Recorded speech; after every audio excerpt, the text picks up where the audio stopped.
Hello, everyone! So, this one's a little different, obviously. So the next mold on the Masterpiece list is MP10. I don't have a standard MP10, but there's a story to that, and we'll get to that in a minute. I personally own the Shattered Glass Optimus Prime. My guest star owns the Year of the Horse Platinum Edition Optimus Prime. If you could so please introduce yourself. Hello, I'm Anthony, his younger brother, and co-host, I guess, for this episode. Correct. So, a little bit of history. So MP10 was kind of the figure that revived the Masterpiece line in a lot of ways. In a big way. So, I mentioned this in my previous Masterpiece reviews, that the only really consistently good molds from the first 9 waves molds were Grimlock and Optimus Prime. Starscream was kind of bad. Optimus, and for the time. for the time, he's better looking still. Yeah, for the time. But, so, Megatron was a colossal failure. Yeah, it's a corpse. The Seeker mold was, as we saw in my Skywarp review, wasn't the best. And the Rodimus mold was just full of problems. That's an understatement. So, they decided that the Masterpiece 9 needed a reboot. So, what they did was they remade Optimus Prime in a smaller scale to coincide, to fit the Rodimus scale. But then they started redoing it completely with the smaller characters. And I think they removed a lot of the diecast, especially with original. Now, there's less diecast now than there was back when MP01 and MP5 came out. But, so, MP10 came out, I want to say 2011, and it's still to this day regarded as one of, if not the best Transformers figure ever. This one. And I agree and disagree with that at the same time, and I'll talk more about that as we talk about the figure. But the reason I don't have an original MP10 mold is that when MP44 came out, I bought that for myself for Christmas. And I gave my regular MP10 to my younger brother because I knew I wanted the more show-accurate one. So I got this one so I wouldn't lose the mold. And I bought that one years ago and didn't need 3 MP10s, so I gave it to him. Yeah. So I decided to show not only multiple MP10s, but to show out the fact that this mold has been reissued and repainted and re-released so many times. I mean, can we really count that as an Optimus? That one's more Nemesis, don't you think? It says right there, Shattered Glass. It's from an alternate dimension where the Decepticons are the bad guy, or the Decepticons are the good guys and the Autobots are the bad guys. He's from a Why haven't they ever done that in the show? He's from a parallel dimension. Okay. Still, why haven't they done that in the show? I don't know, but there is a Masterpiece Nemesis Prime, but we'll get to that later. Also, I will be comparing him in robot mode to the MP01, not vehicle mode, because I did not feel like transforming 3 Optimus Primes for this review. Yes. So bear that in mind. So packaging-wise, these are both American versions of the toys. There was no Takara version of Shattered Glass or the Platinum Edition. There wasn't? No, these are both Hasbro issues. The regular MP10 mold had a Takara release, but that was in more toy-accurate color scheme, whereas the Hasbro one was more show-accurate color scheme. Which one did you have? I had the Hasbro one. Okay. So, yeah. So as you can see, it's just this one's just a really big picture of Shattered Glass Optimus killing regular Optimus Prime. And this one was like the thrilling 30 because it was released for the 30th anniversary. And it's a really nice looking box. They're both window boxes, but the Velcro on mine broke when I moved, so I have to hold it together with tape. His still works though. Yes. But, side of the box gives you a brief bio of Optimus Prime. Yeah, mine actually comes with a picture on it. Yeah. Back of the box, differences between this mold and the standard one are real, aside from the color scheme, isn't much. The big difference is these two don't come with roller or spike. No. Which I could care less about, but I care about roller. But the MP10, the official one, the normal one, and the first Hasbro release do come with roller and spike. And there you go. The other sides of the box. That's it for the boxes. I keep my boxes. So here we have... Yes, we like boxes on this channel. Here we have our 2 Optimus Primes in vehicle mode. Major difference between the MP10 mold and the MP01 mold This one came with a trailer. MP01 didn't. If you got the MP04, it came with a trailer. And look, proper smokestacks. Yeah, actually the Takara version of the MP01 had the smokestacks. Hasbro one cut them. Okay. But I didn't want to spend $600 on a Takara MP01. So I spent $100 on the American version. Fine. That's fair. But they roll really well. The key differences between the regular one is this guy's all purple. All purple. And honestly, the color works. Works for an Evil Prime. He's got green, and he's got the shattered glass there because it's shattered glass. It's more eye-friendly than just a straight black and gray. Whereas this one, a big difference is it replaced all the silver chrome with gold chrome. And it's just nice. It looks really cool. It's flashy in the best way. It's also a lot like the red's a lot darker and the blue's a lot darker. Honestly, if it was just the same color, I don't think the gold would work. No, but it works here. For some reason, his trailer's clear. I don't like that about this figure, honestly. Do you even use the trailer? Well, no, I display him in Robo, but still, I'm just like, why is the trailer... His is black. This trailer actually looks really cool. What else do we need to talk about for the vehicle mode? If you had Spike, he could fit in one of these two sides right here. But that's really it. So let's go ahead and get to the transformation, which is nowhere near as hard as MP01 was. Yay. In my opinion. So I'm gonna do transformation on this one, and I'll transform him off screen while we're talking about this figure. So it's not super hard. It's actually very similar, but they simplified the process. So there are these two panels under here that fold up to cover the wheels. These pieces come down. Separate that, pull the legs down. To put them back up, there's a button on the back. Fold these pieces up. It's pretty much how you think it transforms, but just a few more steps. Yep. There you get the feet splayed out like that. Boom. There we got that. Fold these windows in. Then you're going to want to open all of that up. Pull these down. As typical. A few extra steps come in. As typical, these come out to become Optimus Prime's arms. One thing I do like about pretty much any Prime figure for G1, the basic idea is still the same as how they transform. Oh, you haven't seen that MP44 yet. No, I haven't. You haven't, and show me how to transform that one. Open that up. Fold the hands out. Push that in, and then pull the smokestack up. And then fold these pieces down. And then you're going to want to fold all these pieces up. So I'll open that up. Fold his head out. This piece comes up. And here we have one of his accessories, actually, the Matrix. Leadership. Yeah, and then you just push it out.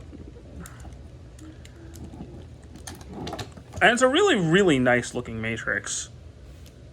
Is there any better than MP1s? MP01s could open them. Yeah, that was cool. And this part folds in. These pieces fold up. We're going to collapse this down. Turn the waist around. We're almost there. He's getting kind of tall, so we're going to close all that up. Push these pieces up. Close in the arms. And there you go. MP10 in robot mode. I'm going to transform this. 30th anniversary. Yeah. I'm going to transform this guy off screen, Anthony, if you want to talk about the figure for a bit. One thing I enjoy about the figure. Make sure he's on camera. Yeah. Just from appearance-wise, he's not very anime accurate, but I've kind of picked this up. He kind of reminds me of how he looked in Beast Wars. It's mostly the face, though, because this is back when they didn't really know how to CGI model the G1 guys. So they kind of made him more blocky. I could be talking out of my butt on this one, but I personally think it's like there's like a combination of how they used to make him look more realistic and show to me. Well, that's actually funny you say that because I think the original idea was, and I get a lot from a lot of the up until MP27, which was Ironhide. Well, actually, even more so like Ultra Magnus and stuff. But It seemed like they were trying to go for a combination of the toy and the cartoon look. Yeah. Hence, it just to me it kind of became. I refer to this one as Beast Wars Prime. Whereas now they go straight cartoon. So here we got the Shattered Glass one in robot mode. And actually, they're the literal same toy. There's going to be no size difference. Oh, yeah. He doesn't have as many gimmicks as MP10 did. So he doesn't have, like, the wrist communicator. You can't, like, hit a button to make the mouth move.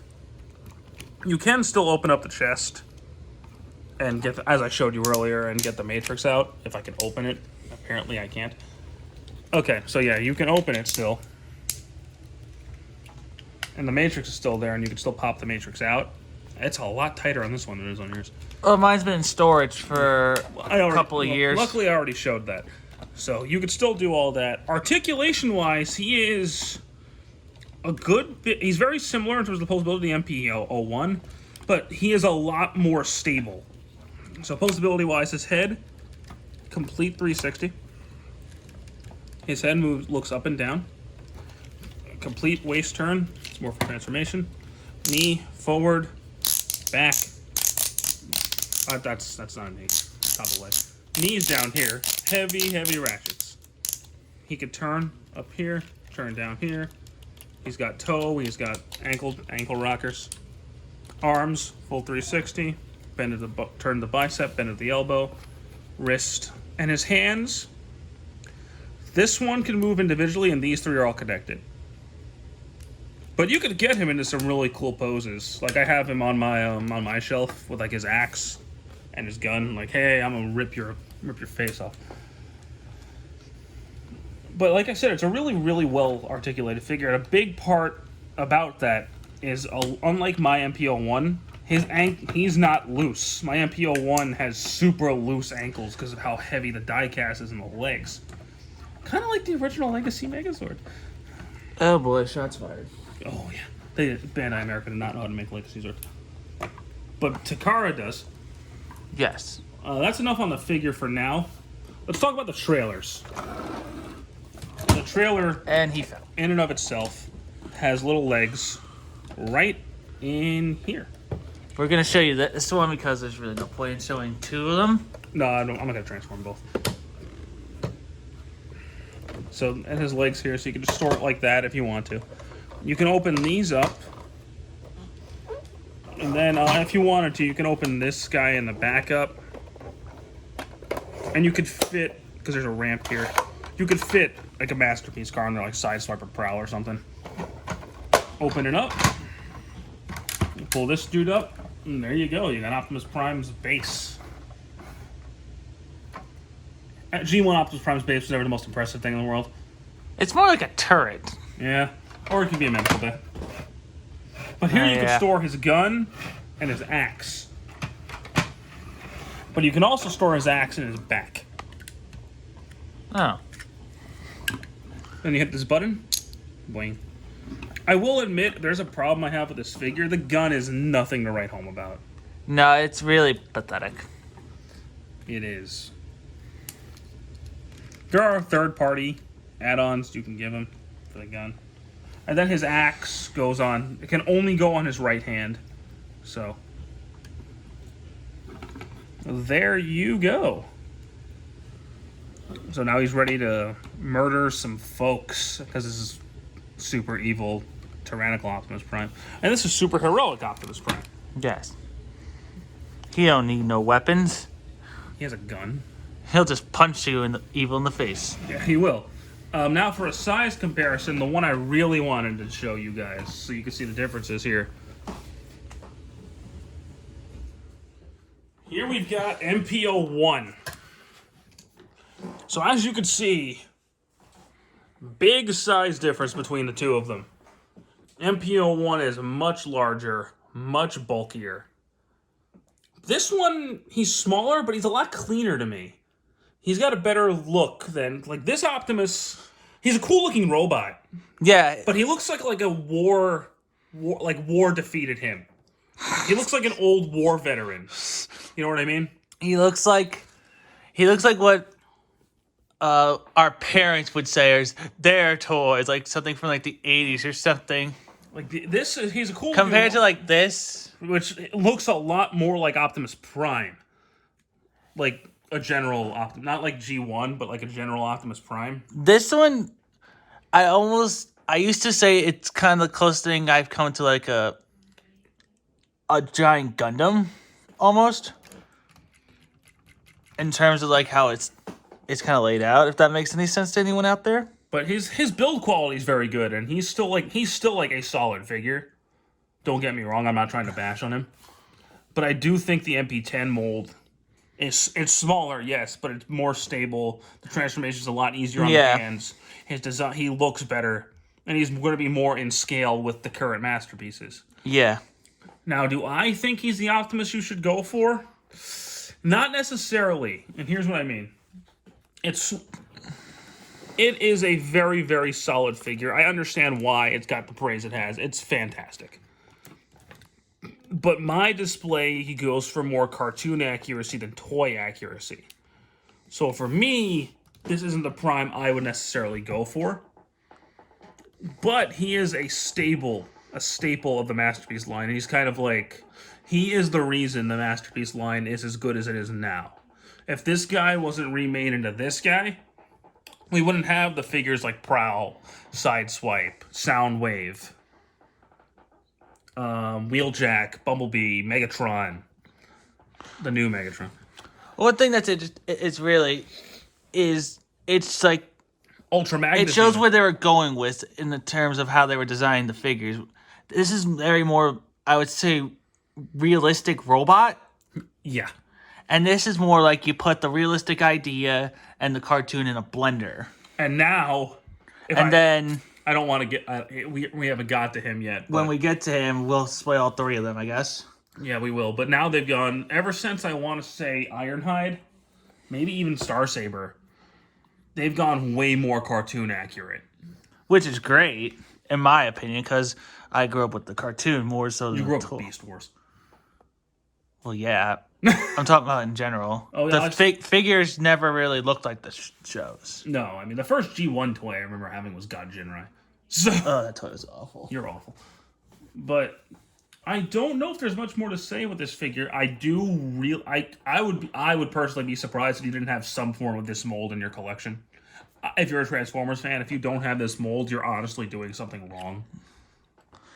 Because without this mold, we wouldn't have Sideswipe, Prowl, Wheeljack, Bumblebee, Ironhide, Ultra Magnus, Starsaber. We wouldn't have any of those guys. Yeah. So we have a lot to thank with this guy. But unless you got anything further to add, I think we're all set here. No, I pretty much said my piece on him. Okay, so there's one more thing I wanted to add. I did want to, before we finish this up, I wanted to get MP, because my youngest brother does have the normal colored MP10. Yes. I wanted to get that for this review so I could do all three of them. But he's 10 and... wasn't agreeable to letting us borrow it for the day. So, but like I said, I'm perfectly content having my shattered glass one for my display. Since I have the super cartoon accurate one. I don't have as many masterpieces, but I am really glad I have this one. If there's a masterpiece figure, I'd say even over MP44, or if you're just a casual Transformers fan, definitely this get is the this Prime one. you want to get because it's not as overcomplicated. It only takes 18 steps to transform him. In any of the colorways, I'd say my favorites are this one and the regular one. This one's cool. And if you're a Nemesis Prime fan, there is also an MP10B, which is Nemesis Prime. So there are 4 colorways you can get. At least. There's also the Ghostbusters one and all the... There's so many repaints of this mold. But my favorites are the standard one, the standard Hasbro one, the standard Takara one, or this one. But this one's really cool, too. I like this one a lot. The gold really makes this one stand out for me. I'm more of a red and blue Optimus versus a purple Optimus. I'm more of everyone has the red and blue ones. I kind of like the other colorways they do with him. That's fair. But that's going to be it for this review. I hope you guys enjoyed. Thank you so much for watching. Take care. Like and subscribe.